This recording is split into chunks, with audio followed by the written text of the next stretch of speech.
HOK tried to ban my chickens, so I threw them a block party. Chapter 1. The letter that started it all. The first sign of trouble arrived in an envelope with a glossy HOA logo printed across the top. It wasn't the kind of letter that said, "Welcome to the neighborhood," or "We're glad you're here." No, this one had the heavy, authoritative tone that only a homeowners association could muster. A tone that implied, before you even opened it, that you'd done something wrong. Inside, the words were clipped and formal, written by someone who clearly believed they were preserving the very fabric of civilization.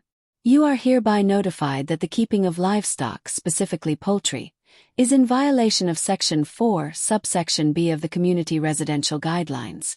You are required to remove said poultry from your property within 14 days to avoid further action. The chickens in question, 6 plump, noisy hens named Daisy, Mabel, Henrietta, Gertrude, Buttercup and Florence, had been scratching happily in a small backyard coop for almost 2 years without complaint. They provided fresh eggs, ate garden pests, and were more entertaining than cable television. But apparently, the HOA board had suddenly decided that these harmless birds were a menace to neighborhood order. The letter made it sound like I was harboring wild roosters, letting them run loose through the cul-de-sac, waking everyone at sunrise with ear-splitting crows. But my hens didn't even make that much noise. Their clucks were softer than the neighbor's yapping dog, quieter than the leaf blowers that roared through every Saturday morning. The problem wasn't sound. The problem was control. I learned quickly that the HOA board was chaired by Linda Whitaker, a woman who treated bylaws like holy scripture. She had the personality of a filing cabinet, cold, rigid, impossible to move without making a terrible screech. People said Linda had memorized every rule in the HOA handbook, including obscure ones about mailbox height and flowerbed dimensions. Her mission in life seemed to be ensuring that no one, ever, experienced joy that wasn't pre-approved by committee vote. I considered my options. I could comply, of course, sell or rehome my chickens, tear down the little coop I'd built with my own hands, and apologize for disturbing the great suburban order. That would be easy, quiet, and peaceful. But as I stood in my backyard watching Daisy peck at the dirt, I felt something stubborn rising inside me. These hens weren't just birds. They were a symbol of self-sufficiency, of doing something wholesome and simple in a world full of unnecessary complications. Giving them up because some board didn't like the idea felt wrong. So I decided to fight. First, I tried to go through the proper channels. I wrote a polite email to Linda, explaining that the chickens were not livestock but pets, that they were clean, well-contained, and had never caused a complaint until now. I even attached pictures of my tidy coop, complete with fresh straw and a secure fence. Days passed without reply. When she finally responded, her message was colder than the letter. Rules are rules. You have 11 days remaining to comply. It was clear that reasoning wouldn't work. Word started spreading around the neighborhood. Some people thought the whole situation was ridiculous. "It's not like you're raising pigs out there," one neighbor said, shaking his head.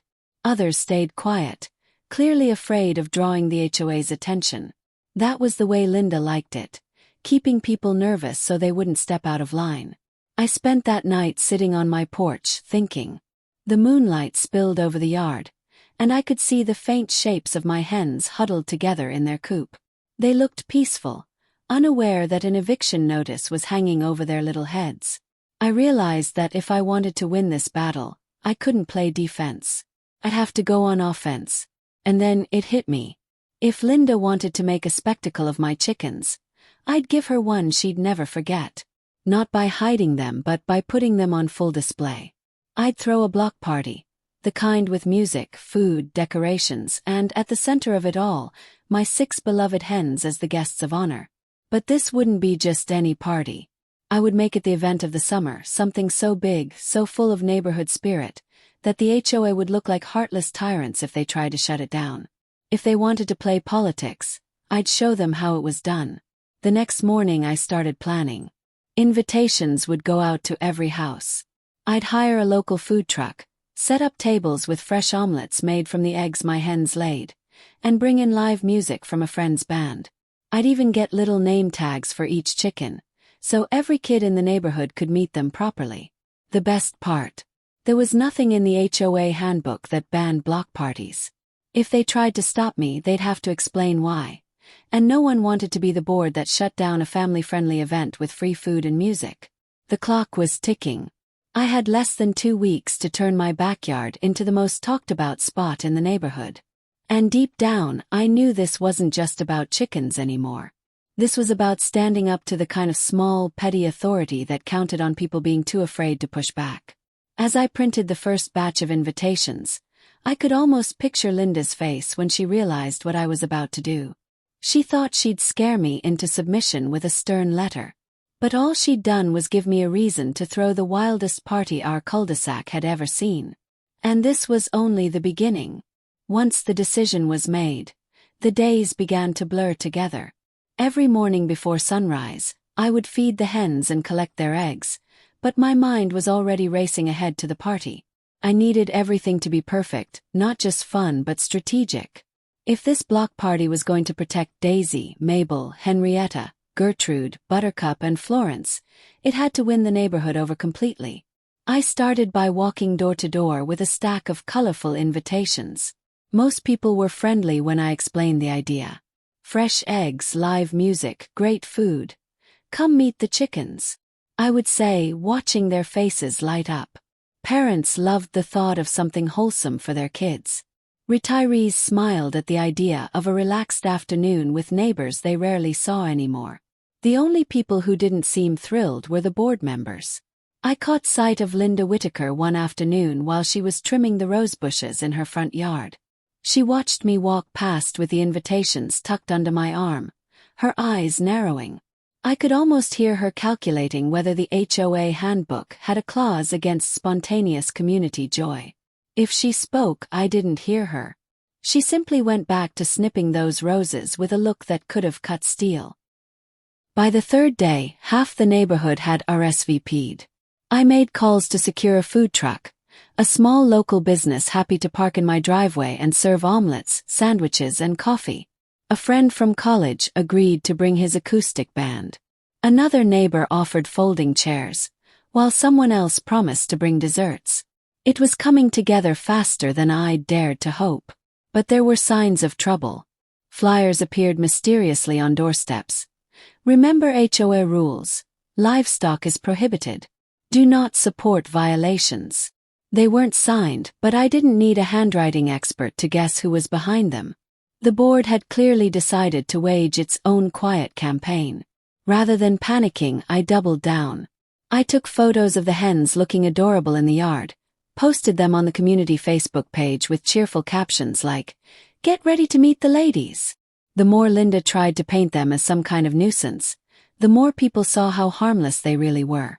On the 5th day of planning, I received a second letter, this one hand-delivered and stamped with a bold red warning. Failure to comply will result in fines. They'd shortened my deadline to 7 days. I knew what they were doing, trying to scare me into canceling the party before it even started. But if anything, it made me more determined.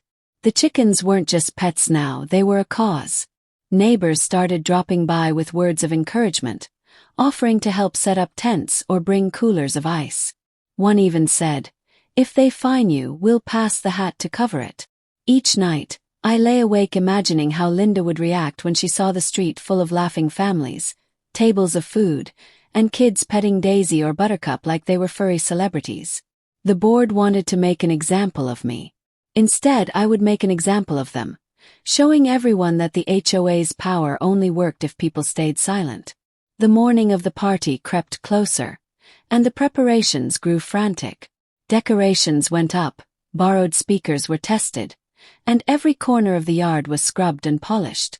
I even gave the hens a little spa day, trimming their feathers and refreshing the coop bedding. If Linda came looking for an excuse to call them unsanitary, she wouldn't find one. The night before the event, I stood in the driveway staring down the quiet cul-de-sac. It was peaceful, almost too peaceful. Somewhere in one of those houses, Linda was surely plotting her next move. Would she send a security patrol? Call the police? Try to shut everything down before it even started? If she did, I was ready. I had the law on my side. No rule against parties, no rule against food trucks, no rule against music during daylight hours. Check twice. Even if the board hated every minute of it, they couldn't legally stop what was coming. But I also knew this was about more than legalities. It was about neighbors choosing sides. If the turnout was big, Linda would look isolated and out of touch. If it was small, she'd claim victory and tighten her grip. Everything depended on people showing up, and I was gambling that they would. When the sun set that evening, I felt the weight of what I was about to do. I wasn't just defending 6 hens anymore. I was standing up to a system designed to intimidate people into obedience. Tomorrow would prove whether a single homeowner could push back, or whether Linda Whitaker and her board really did rule this neighborhood like a tiny kingdom. The chickens were asleep in their coop as I locked the gate for the night. The invitations were out. The food truck was booked. The band was ready. There was no turning back now. Tomorrow the real fight would begin. The block party was a massive success.